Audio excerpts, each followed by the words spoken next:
La democracia sienta en el banquillo a los excomandantes. Julio Boca salta a la gloria.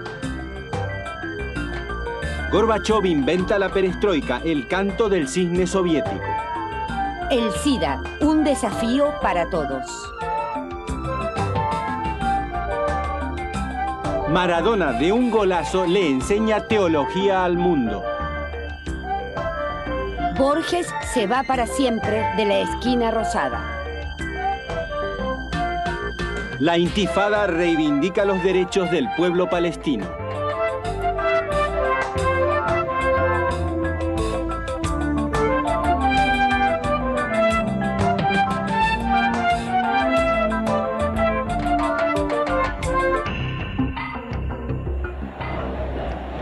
Raúl Alfonsín asumió el 10 de diciembre de 1983. El entusiasmo popular por la democracia recuperada se manifestó ante el Cabildo. Pero Alfonsín no contaba con la simpatía de las Fuerzas Armadas, la Iglesia y los sindicatos, implicados en la lucha interna del peronismo. A comienzos de 1987 se aprobó la ley del divorcio y el clero se inquietó.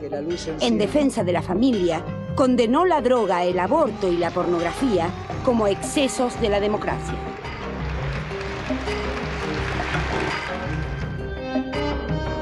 Alfonsín contraatacó en el campo internacional. El canciller Dante Caputo anunció que el laudo papal era la única solución posible para el conflicto del Bíger. El 18 de octubre de 1984, Argentina y Chile firmaron un acuerdo en el Vaticano y el 23 de noviembre un referéndum popular avaló la posición del gobierno.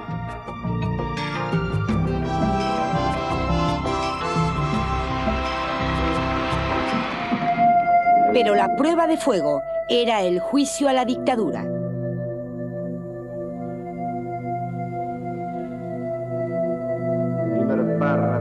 Después que los tribunales castrenses proclamaran lo inadmisible, la inocencia de los excomandantes, en abril de 1985, ante los tribunales civiles, el alegato del fiscal Julio César Estracera y los testimonios de las víctimas estremecieron al país. Las tres juntas militares fueron condenadas y la acción penal continuó contra los demás responsables del régimen militar. Y por las órdenes que impartieron con eficacia para su fuerza.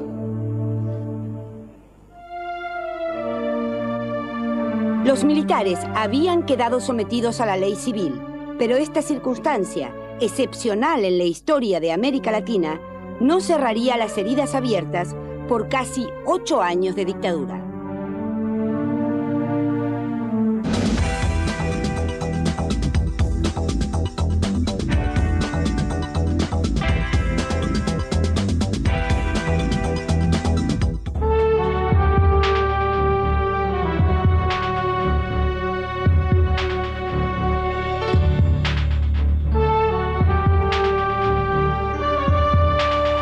El 28 de julio de 1984 se inauguraron fastuosamente en Los Ángeles los 23º Juegos Olímpicos. Todos los países de la órbita soviética, excepto Rumania, los boicotearon. Sin embargo, se batió un nuevo récord de participación.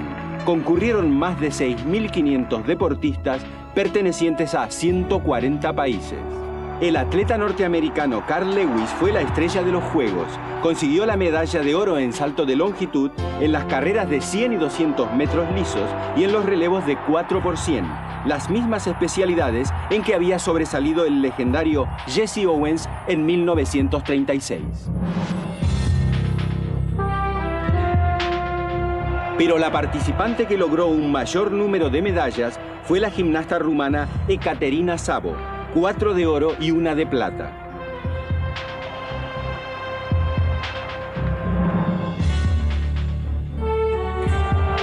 El baloncesto español supo aprovechar la ausencia soviética y consiguió la medalla de plata tras perder en la final con Estados Unidos.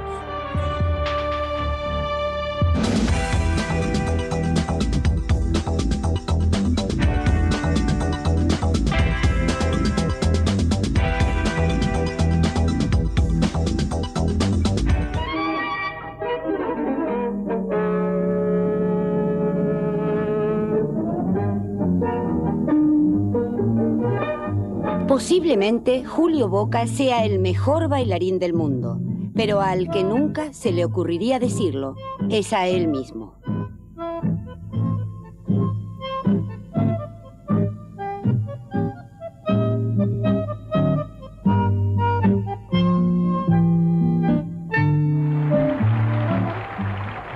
En 1984, el jurado del Ballet de Moscú le dio la medalla de oro.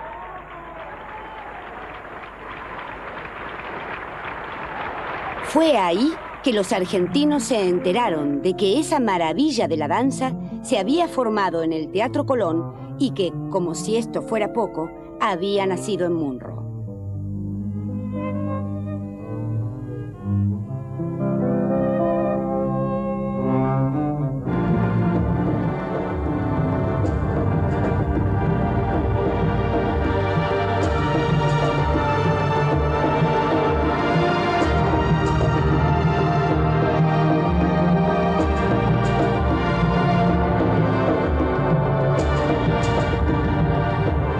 Pese a ser coronado primer bailarín del American Ballet de Nueva York y vivir en Nueva York, le entusiasma andar por los aires en el Luna Park y levitar con música de Piazzolla en la 9 de julio.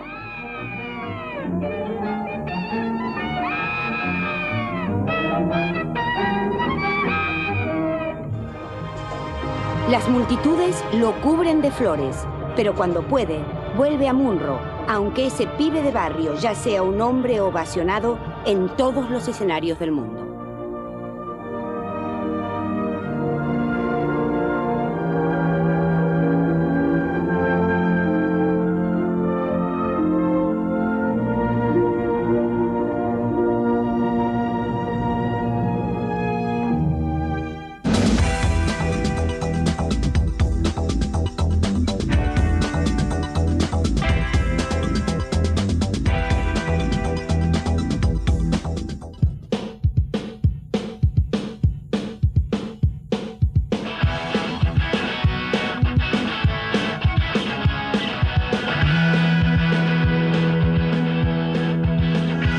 En Occidente, en especial en Europa occidental, los enfrentamientos entre los jóvenes y la policía se volvieron cada vez más frecuentes e intensos.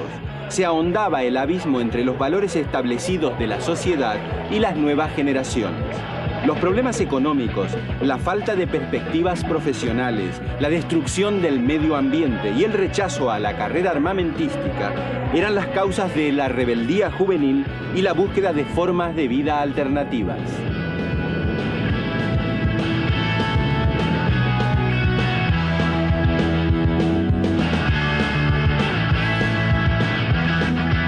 En Inglaterra nació el movimiento punk, que se expandió por todo el mundo. Las cabezas erizadas de crestas multicolores eran la consigna de la rebelión. La ropa y los aritos subrayaban el rechazo de la sociedad burguesa.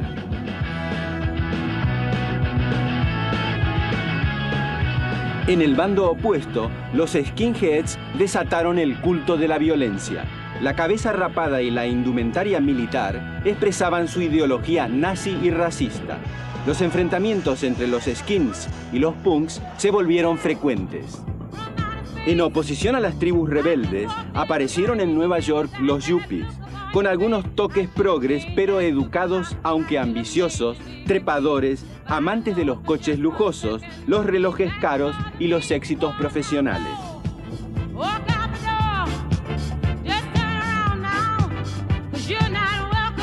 Desde Estados Unidos se irradió también el culto al cuerpo. El aeróbic, el jogging y otras variantes gimnásticas se incorporaron a la sociedad.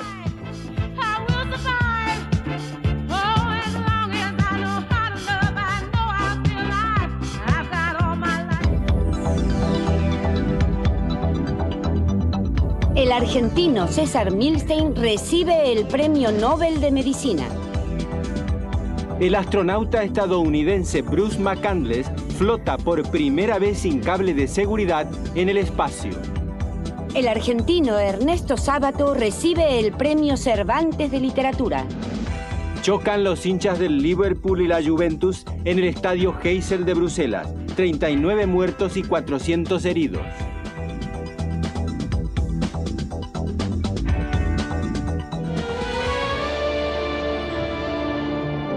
El 11 de marzo de 1985, el Comité Central del Partido Comunista de la Unión Soviética eligió a Mikhail Gorbachev como secretario general.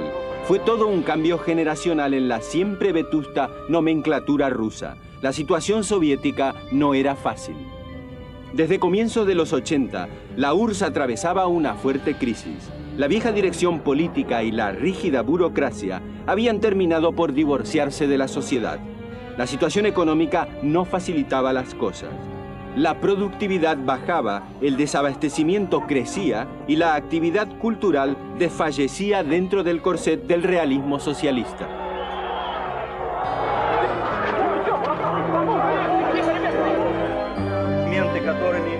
Gorbachev anunció un cambio, renovar la estructura del Estado y del partido. Llegó la hora de la perestroika, que incluía el concepto de apertura ideológica y la glasnost o transparencia política. El mundo, en especial la izquierda, oscilaba entre el desconcierto y la esperanza.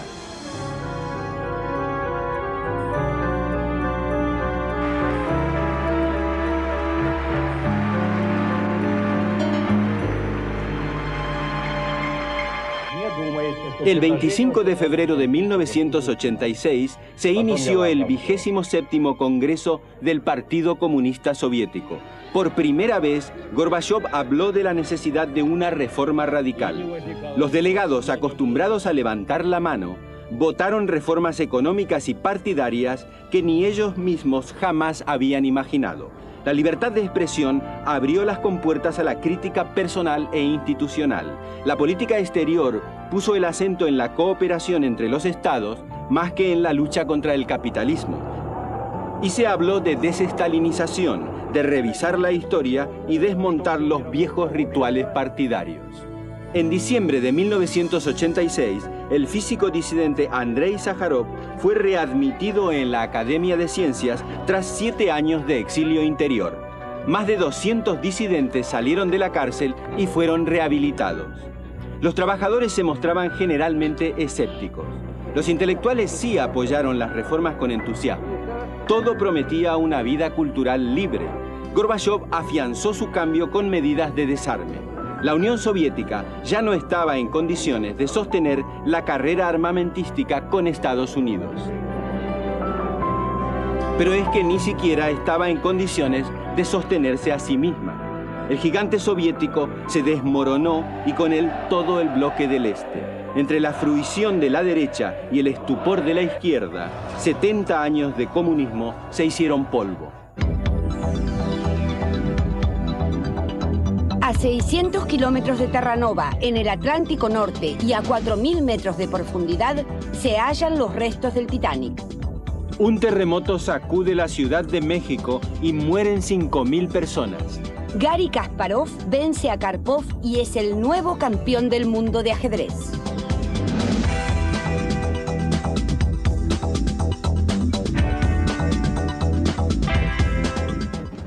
Rather than kind of wait for it a little bit.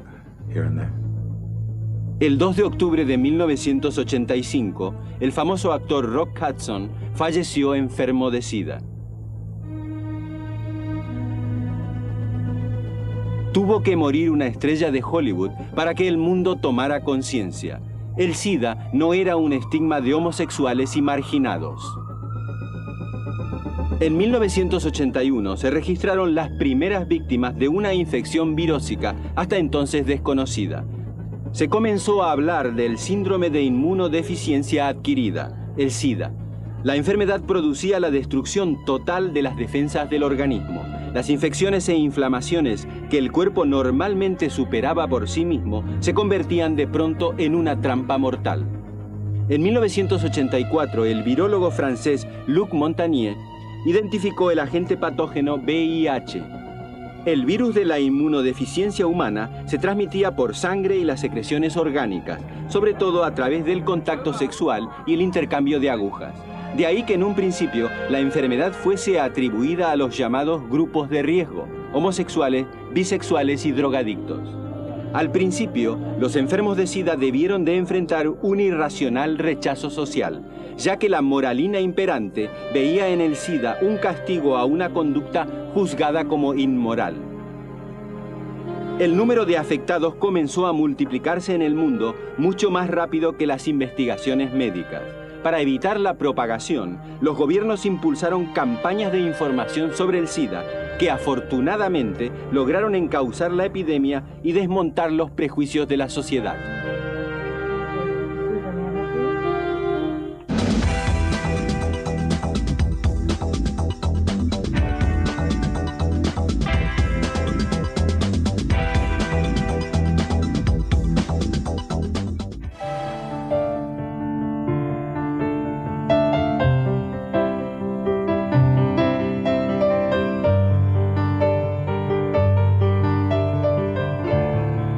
La arquitectura de los años 80 manifestó un distanciamiento del funcionalismo y del monótono urbanismo de los monoblocks. La palabra posmodernidad se convirtió en una clave de los nuevos tiempos. Comenzó a imponerse un estilo más libre y menos convencional, caracterizado por la diversidad de formas y materiales arquitectónicos. Frank Gehry fue uno de los mayores representantes de esta corriente. Sus obras, como el Puerto Olímpico de Barcelona y el Museo Guggenheim de Bilbao, darían la pauta de la nueva orientación.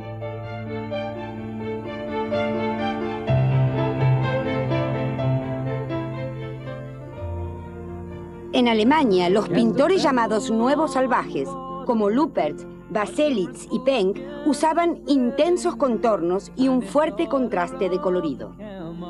El arte del graffiti creció como un arte espontáneo en los barrios marginales de las grandes ciudades. De las paredes saltó incluso a los medios de transporte público. Este arte underground, heredado de los 70, se trasladó de la pared a la tela y los artistas empezaron a pintar sus obras con sprays esmaltados. Keith Haring se convirtió en uno de los representantes más famosos de esta tendencia. El mallorquín Miquel Barceló sobresalió como uno de los mayores plásticos españoles. Avanzó en el camino iniciado por Joan Miró. A las luces y colores mediterráneos añadió el cromatismo y las texturas africanas. Se retiró a Malí para acentuar su inspiración. Pese a su juventud, Barceló es uno de los grandes artistas de este final de siglo.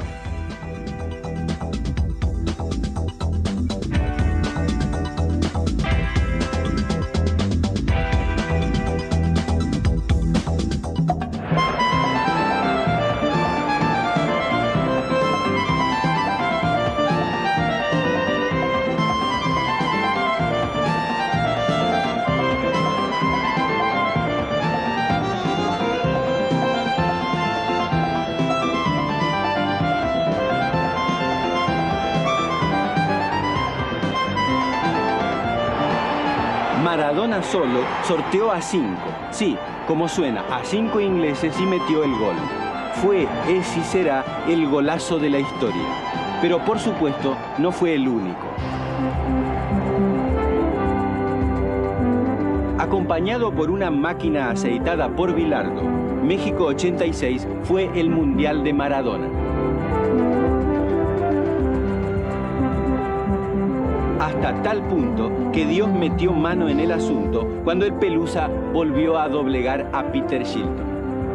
La tocó para Valdano, entra Diego. La mano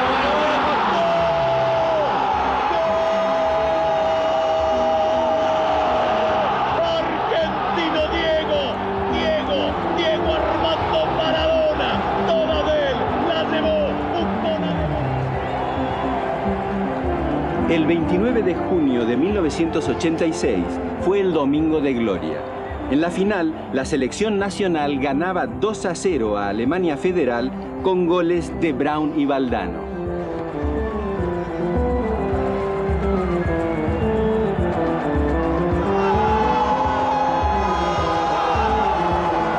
Imprevistamente, los alemanes igualaron.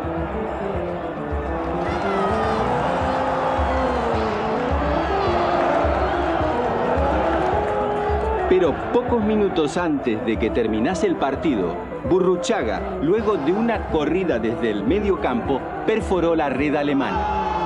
Argentina ganó 3-2 y se consagró campeón mundial de fútbol. Era la primera vez que la escuadra argentina ganaba la Copa Mundial fuera del país. La Argentina fue una fiesta. Días después, en el balcón de la Rosada, Maradona alzó la copa y todo el pueblo brindó.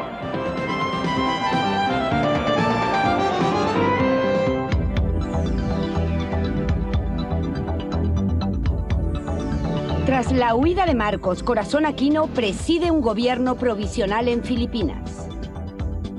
Médicos argentinos proponen a la crotoxina como una esperanza contra el cáncer.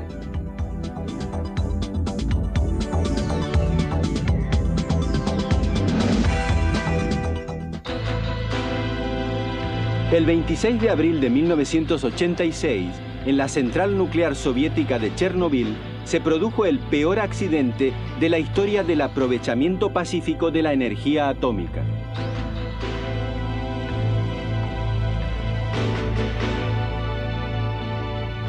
El núcleo del reactor se fundió, provocando un incendio y liberando una nube radiactiva que se extendió en pocos días por la Unión Soviética y otras zonas de Europa. Las causas del accidente fueron atribuidas a los defectos de mantenimiento y a los fallos en los sistemas de emergencia. 28 personas murieron en el acto y otras 135.000 fueron evacuadas, pero la cantidad de víctimas reales del accidente no se puede prever hasta ahora, porque muchas morirían a causa de los efectos tardíos por enfermedades cancerígenas. A pesar de la catástrofe, la Unión Soviética y los países del este europeo persistieron en mantener en funcionamiento sus centrales nucleares, cuyas medidas de seguridad dejaban mucho que desear, pero las consideraciones económicas y la competencia con Occidente tenían prioridad sobre las ecológicas. La protesta contra las centrales nucleares arreciaron en todo el mundo.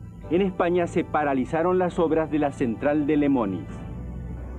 El desarrollo industrial descontrolado acarreó efectos cada vez más preocupantes. La lluvia ácida provocó la desaparición de numerosos bosques en Europa. La causa principal era el óxido de nitrógeno procedente del tubo de escape de los automóviles, así como el dióxido de azufre producido por la combustión de carbón y petróleo. Otro fenómeno alarmante fue el descubrimiento de agujeros en la capa de ozono que rodea a la Tierra y limita el efecto de los rayos solares. Los causantes principales eran los gases de los aerosoles y algunos de los utilizados en las heladeras y otros sistemas de refrigeración. Los agujeros causan cambios en el clima y daños irreparables en la naturaleza. En Bhopal, India, el 3 de diciembre de 1984, más de 2.000 personas murieron y otras miles perdieron la vista a consecuencia de una fuga de gases tóxicos en una factoría química de la empresa norteamericana Union Carbide. Una válvula mal ajustada fue el origen de la tragedia.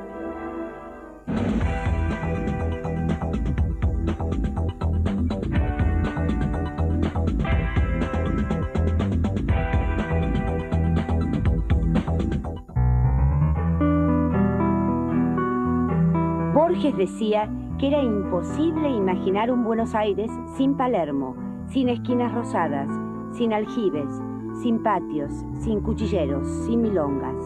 Pero nunca dijo nada acerca de un Buenos Aires sin él mismo. ¿Acaso por eso se murió en Ginebra, lejos, muy lejos, como si morirse fuese una mera distracción de su andar por Buenos Aires, con su bastón golpeando un empedrado ya inexistente, rumbo a la vieja Biblioteca Nacional que dirigió?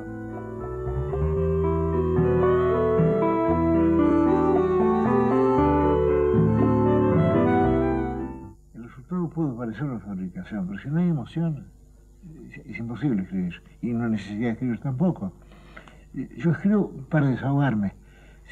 Anoche tuve ocasión de decir que si yo fuera Robinson Crusoe, yo escribiría en mi isla desierta, sin ninguna esperanza de ser leído. Yo le pregunté a Alfonso Reyes, ¿por qué publicamos? Y él me dijo, yo me he hecho esa pregunta muchas veces. Publicamos para no pasarnos la vida corrigiendo los borradores. Fervor de Buenos Aires, inquisiciones, ficciones, el idioma de los argentinos, el Aleph, el jardín de los senderos que se bifurcan, el Hacedor, toda una obra que, como sus proverbiales juegos de espejos o laberintos, se multiplica en imágenes infinitas y circulares. Yo alguna vez escribí que otros se jacten de lo que han escrito. A mí me enorgullece lo que he leído. Premio de Honor de la SADE, Gran Premio del Fondo Nacional de las Artes, Premio Interamericano de Literatura, Doctor Honoris Causa de la Universidad de Oxford y Michigan, miembro de la Academia Francesa de Ciencias Morales. Borges recibió el Premio Cervantes, máximo galardón de las letras castellanas. Muchos, con razón, se preguntan por qué no le dieron el Premio Nobel. Borges supo por qué. Siempre seré el futuro Nobel, dijo, pero siempre con ese adjetivo, futuro. Un futuro que ni la muerte acierta a desmentir.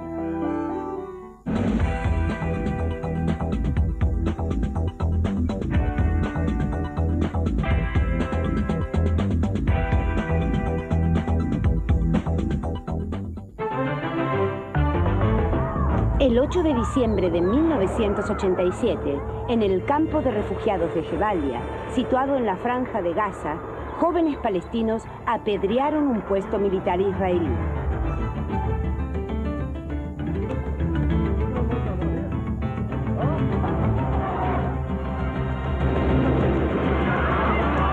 El detonante fue un accidente de tráfico. Un camión, conducido por un israelí, ocasionó la muerte de 4 palestinos. Otros 7 resultaron gravemente heridos.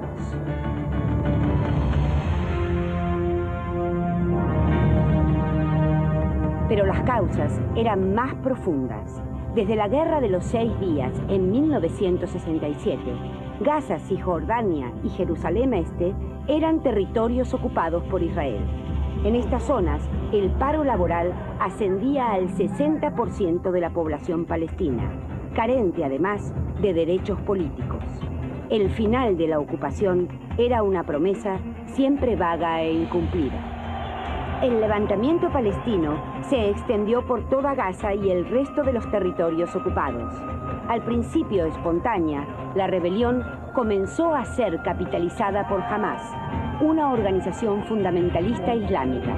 La Intifada se convirtió en un gran movimiento de desobediencia civil cada vez más masivo y violento. Israel respondió con dureza a los levantamientos y aunque hizo oídos sordos a la condena de las Naciones Unidas por las reiteradas violaciones de los derechos humanos, no pudo quebrar la resistencia palestina. Solo el fin de la Guerra Fría dio un nuevo giro a la Intifada. Tanto la Unión Soviética como Estados Unidos abogaron por un acuerdo pacífico entre palestinos e israelíes.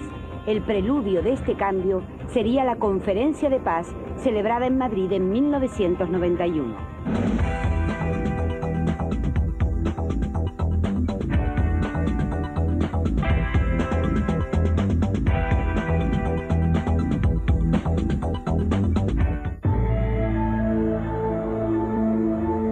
La inflación y la deuda externa estrecharon el cerco alrededor de Alfonsín. El gobierno democrático ha anunciado...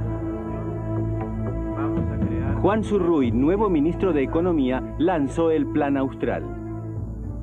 El nuevo signo monetario se llamará Austral. En las elecciones parciales de 1985, algunos triunfos del Plan Austral recompensaron al gobierno con un claro éxito electoral, pero fueron pobres triunfos pasajeros. La inflación volvió a erosionar los salarios y liderada por Saúl Ubaldini, la CGT volvió a la carga. A medias entre la reivindicación y la interna peronista, 14 paros hackearon al gobierno.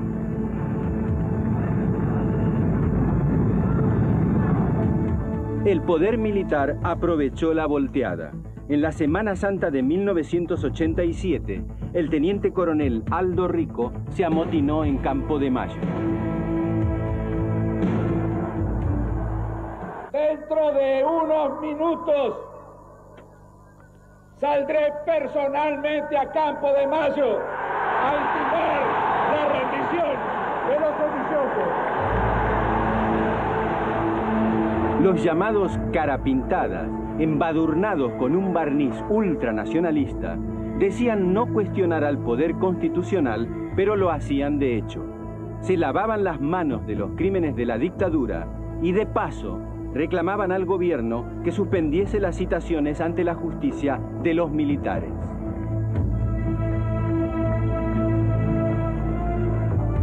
La reacción de la ciudadanía fue unánime. Durante 4 días, el pueblo se movilizó, llenó las plazas del país y se mantuvo en vigilia. Alfonsín, con la multitud expectante en la plaza, se dirigió a Campo de Mayo. Pero a su regreso, aseguró que había encontrado en los cuarteles a verdaderos héroes de las Malvinas. A la represión. Y hoy podemos todos dar gracias a Dios. La casa está en orden y no hay sangre en la Argentina. En las elecciones de septiembre de 1987, Antonio Cafiero, un peronista histórico, ganó la estratégica provincia de Buenos Aires. Los radicales perdieron la mayoría en diputados y solo ganaron en Córdoba, Río Negro y Capital Federal. Ni la ley de punto final, ni la de obediencia debida saciarían tanta soberbia militar. En enero de 1988, Aldo Rico huyó de la prisión y volvió a sublevarse. A fines de ese año, el coronel Seineldin hizo lo mismo. El ejército procedía a reprimir, pero la lentitud de sus desplazamientos olía a parodia. La recuperación democrática no era tarea fácil. En el horizonte ya despuntaban las elecciones de 1989 y el desencanto alentaría la búsqueda de otras opciones.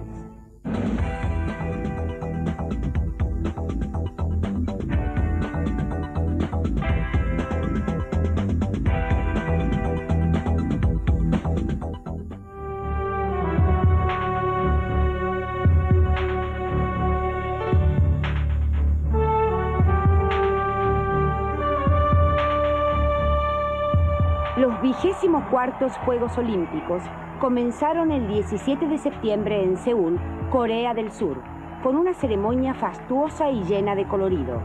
Alrededor de 10.000 deportistas de 164 países tomaron parte en 237 competiciones.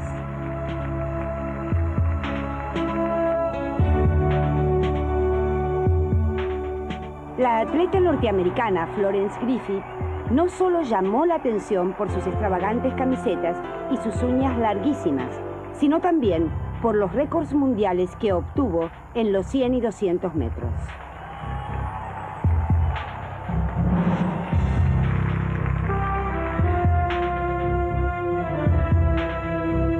También copó los titulares de la prensa el velocista canadiense Ben Johnson. En la final de los 100 metros estableció un nuevo récord con un tiempo de 9 segundos 79 centésimas, pero fue despojado de la medalla de oro al dar positivo el control antidoping. El norteamericano Greg Louganis ganó la medalla de oro en salto de trampolín.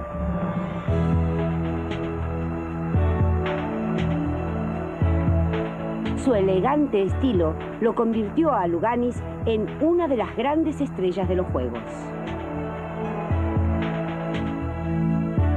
En la ceremonia de clausura de los Juegos de Seúl se celebró el traspaso de la bandera olímpica a la ciudad organizadora de la siguiente edición, Barcelona. También se presentó oficialmente la mascota de los Juegos Olímpicos del 92. Era Kobe, un curioso perro diseñado por el valenciano Javier Mariscal, que rompería con el tradicional estilo de Walt Disney. Benazir Bhutto es nombrada jefa del gobierno de Pakistán. El escritor Salman Rushdie, autor de versos satánicos, es condenado a muerte por el Ayatolá Khomeini.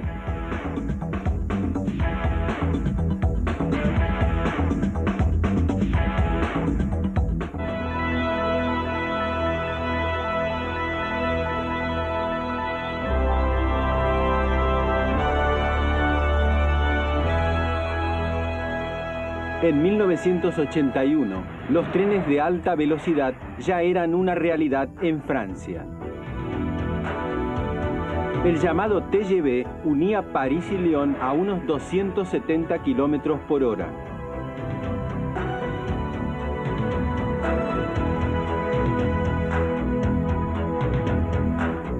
Francia había superado a Japón, que en 1964 ya había desarrollado un tren que alcanzaba la velocidad de 210 kilómetros por hora.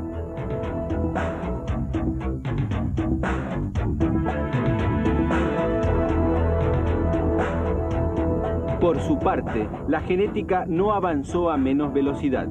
James Gosella, de la Harvard Medical School de Boston, localizó por primera vez el gen causante de la enfermedad mental hereditaria Corea de Huntington.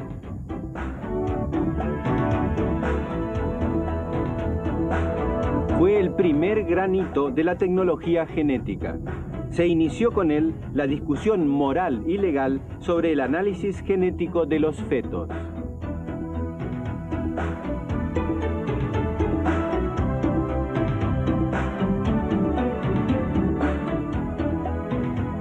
También la NASA, la máxima autoridad espacial norteamericana, tuvo que someterse a la crítica.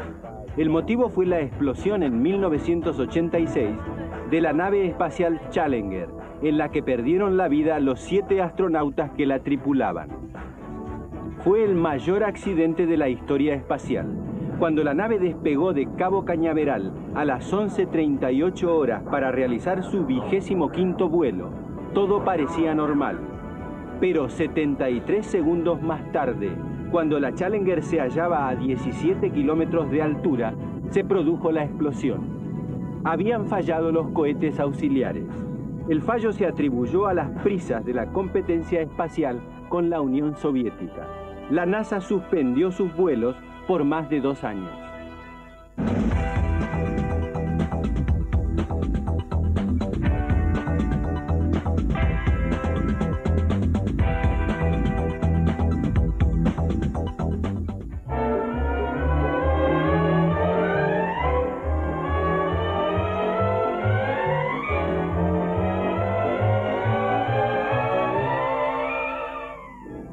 Steven Spielberg y Harrison Ford consiguieron un gran éxito cinematográfico con la trilogía de Indiana Jones.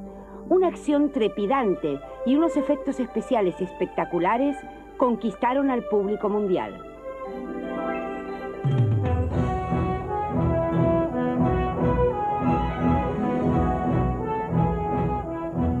En 1982 llegó Gandhi, una obra maestra de Richard Attenborough, donde Ben Kingsley encarnó al gran patriota hindú, líder de la resistencia pasiva y el pacifismo.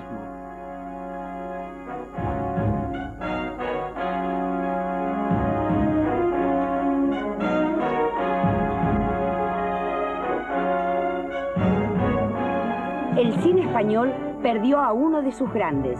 El veterano cineasta Luis Buñuel, autor de películas emblemáticas, murió en 1983.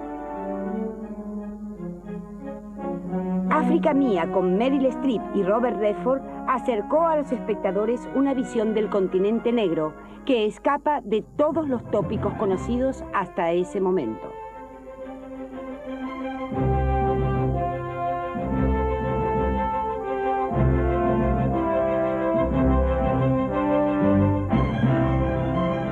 Con El último emperador, Bertolucci mostró al mundo la cara hasta entonces oculta del proceso revolucionario chino y demostró que las luchas históricas también implicaban dramas personales.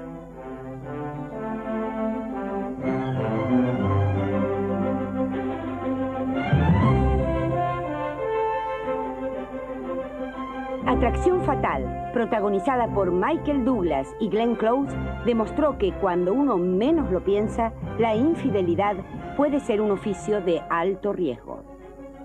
Ana, siempre es así. Un vasco cabeza dura no puede cambiar. El cine nacional de los 80 avanzó con paso firme tanto en el país como en el mundo. En 1981, en Tiempo de Revancha y aún bajo la dictadura, Adolfo Aristarain convirtió a Federico Lupi en un dirigente gremial que se mutila para no hablar. El público enmudeció, pero todos escucharon y entendieron. En 1982, un mes después de la rendición en las Malvinas, Fernando Ayala terminó de filmar Plata Dulce, con Lupi y Julio de Gracia. Fue una burla demoledora contra las hazañas de la patria financiera. Es un negocio, mirá, te lo explico otra vez. A mí me lo tenés que explicar todo. Al año siguiente, La República Perdida, un valioso documental de Daniel Pérez, ayudó a recuperar la memoria y los valores de la democracia, tantas veces olvidados.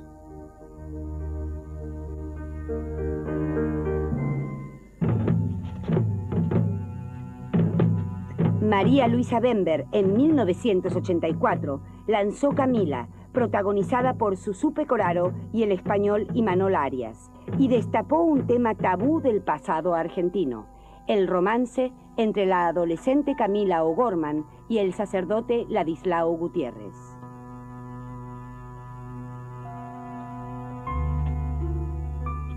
A nadie le va a encantar.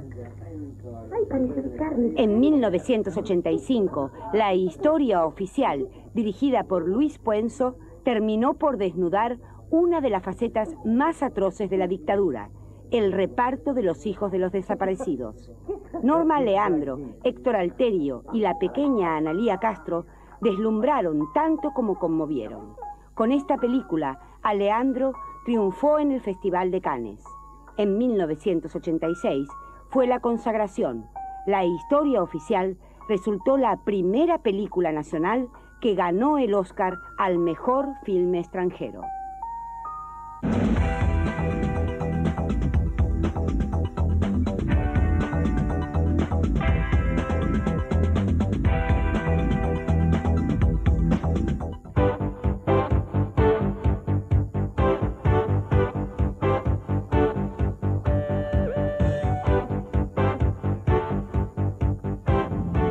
Holanda inauguró el dique móvil contra mareas y tempestades más grande del mundo.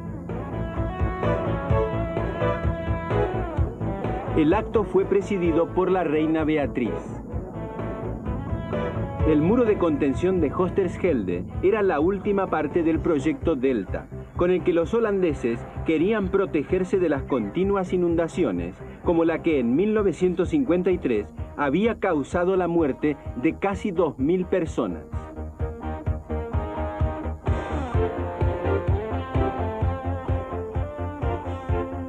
El 6 de abril de 1987, el Papa Juan Pablo II visitó por segunda vez la Argentina.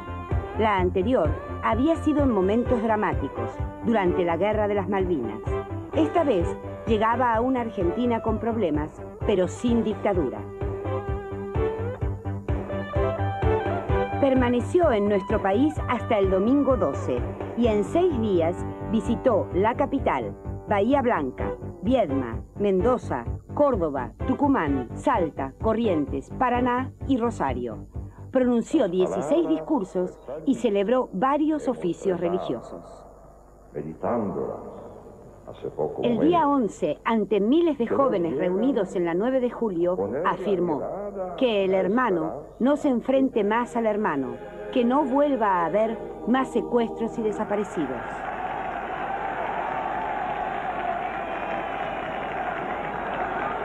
El día de su partida, celebró misa ante 1 millón de personas. Por unos días, pese a tanta inflación y deuda externa, muchos argentinos se sintieron como en el cielo. Volviendo a esto, ¿cómo piensa que yo puedo salir a la calle? ¿Sí? ¿Usted se pondría esto para salir a la calle? Éramos tan pobres. El 5 de marzo de 1988, a las 8:05 de la mañana, después de una noche de alegría, una broma acabó con la vida del Mano Santa.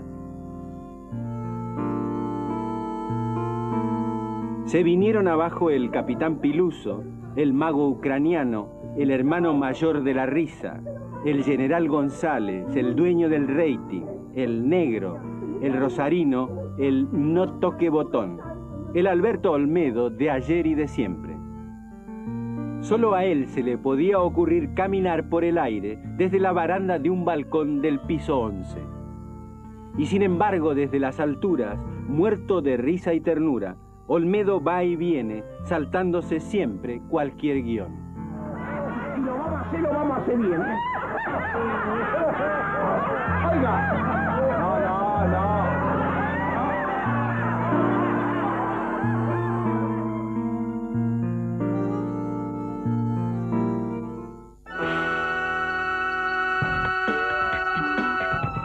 Del fin de los bloques al atentado a la embajada.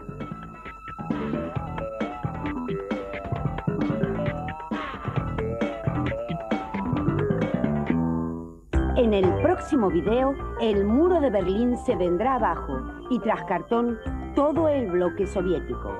70 años de comunismo, 70 balcones y ninguna flor.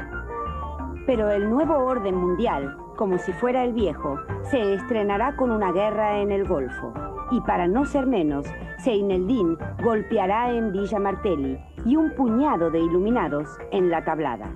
Después de años y años de luchas y sacrificios, el odioso apartheid llegará a su fin en Sudáfrica, aunque el atentado contra la Embajada de Israel en Buenos Aires no traerá la paz al Medio Oriente, sino todo lo contrario. Los argentinos, sin embargo, tentarán la suerte y votarán por Menem, de apellido Capicúa. Y segundos pero contentos, celebrarán todo lo que puedan el Mundial de Italia.